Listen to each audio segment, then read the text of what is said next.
Hi everybody, I'm Brianna, and that perfect little orange fluff ball is Winnie, my familiar.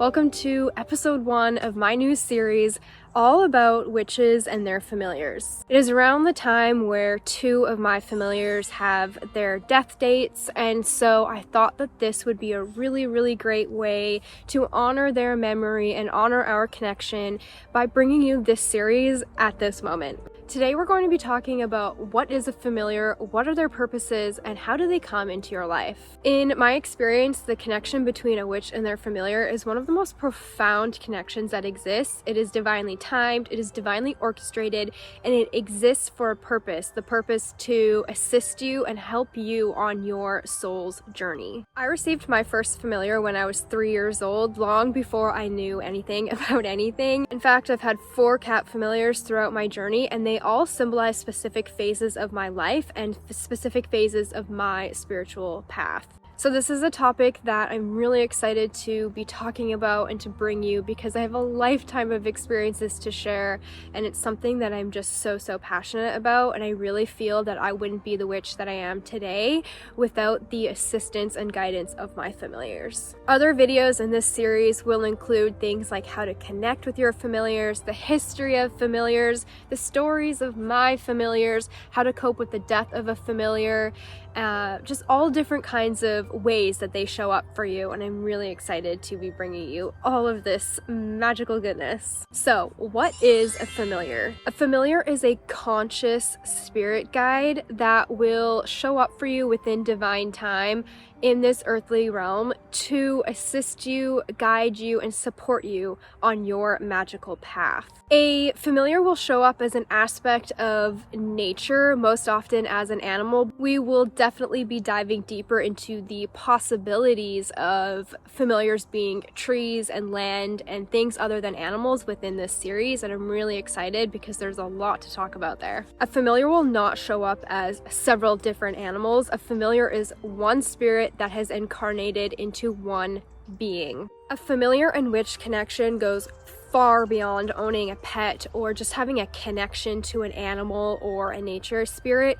This is a type of soul recognition and soul bonding. It is very unique and very special. In fact, the word familiar derives from the Latin word familiaris, which actually means domestic or of family. I will also be making a video specifically on the history of familiars, but I want to lightly talk about this now to dispel any misinformation out there. Historically, familiars were kind of branded as the manifestation of demons. However, now modern day witches have reclaimed the word familiar, and it is attributed to these divine spirit guides that show up to assist us on our soul's path, and they show up for our greater good. I really wanted to say that because familiars are not evil, they are not associated with the devil. My beautiful Winnie is literally anything but.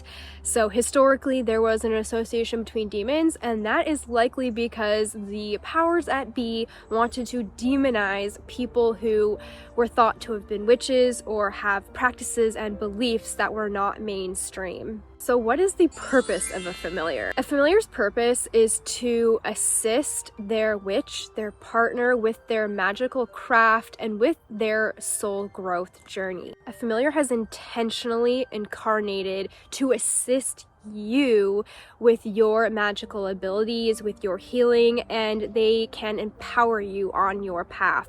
They exist for you. A familiar may have unique wisdom and gifts that they can impart on their witch, and this is really powerful, and this is where the magic happens between this connection. Familiars are often very ancient souls who have lived many lifetimes, and they have a plethora of magical, powerful wisdom to share with us. Together, a witch and their familiar will walk this life teaching each other, testing each other, learning from each other, nurturing each other, and showing each other the truest meaning of unconditional love. One of the most powerful purposes of a familiar is to teach us how to live within our heart space and use our heart as our compass so that we can lead from love.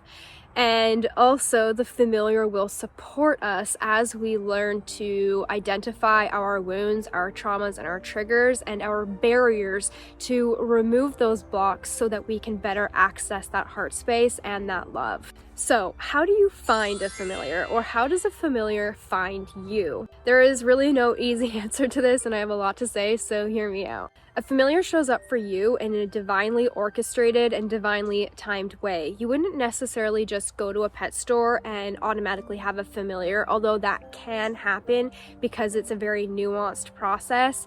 The way that a familiar shows up for you is really not anything that you can control. Even if your familiar shows up in an extremely ordinary way, there will be signs and there will be synchronicities that will have special meaning to you and that will help you recognize that this is not something that is truly ordinary. So, for example, when I was looking for a new cat, I found an ad for my cat Binx, and his birth date was the death date of my last familiar exactly 1 year prior.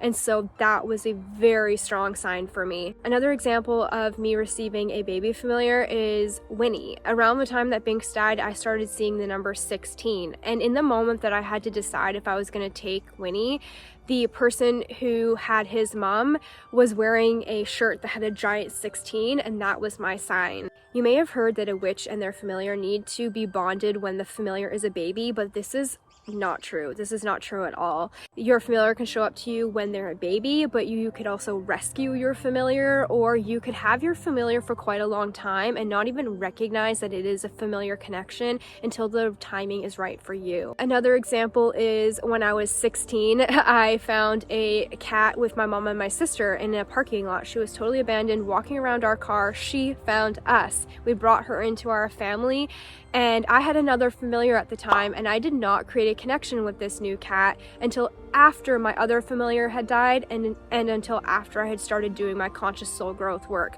She made her presence in my life known, and she showed me that she was there to be my partner. So you absolutely can find a familiar when they're a baby, but you could also come into contact with your familiar later in their life, and you could also not recognize this soul connection until they see fit. So trust the process, because this is divinely timed and divinely orchestrated and totally out of your control, and the bond between you and your familiar will become known at the right moment. However this connection manifests for you, just know that it exists for your greater good. It's not necessarily a very easy path because the familiar will test you, and both their presence and their absence will have profound meaning for you. For example, having my familiars, they've supported me throughout specific phases of my life and specific phases of my spiritual path, and they have imparted their wisdom and their teachings on me, and I have nurtured them, which has shown me a part of myself as well. But also their absence shows me so much as well. When Binx was killed and I had to endure that grief, it was one of the most, if not the most painful time in my entire life, and his absence happened for a reason. If you really want a familiar, or you feel that this path is calling for you, the biggest piece of advice that I have is to do the work. Do the inner healing, do the shadow work, so that you can strip away your blocks and your barriers and have a greater understanding of yourself, so that you can better recognize a soul connection when it is in front of you. So that is it for the first episode in this series. I hope that you enjoyed this video, and I'm so excited to continue bringing you the information and wisdom that I have about this connection. I simply would not be the woman and the witch that I am today without both the presence and the absence of my familiars. And so I'm just so excited to bring you my lifetime of experiences. I'm very passionate about this and bringing you this information as well, because when I was looking for external sources on familiars throughout my path, I never really found anything that clicked and that represented what I was going through. So I just really hope that this not only brings you a more grounded idea about the powerful connection between a witch and the familiar, but I hope that it just really opens your eyes to the possibilities of spiritual growth. Please also leave a comment below letting me know the kinds of topics and conversations you want me to go into, because I have my own ideas, but I would love to go deeper with your ideas as well. It is getting dark and cold, so I'm going to grab my Winnie and go inside. Thank you so much for watching, and I will see you next time. Bye.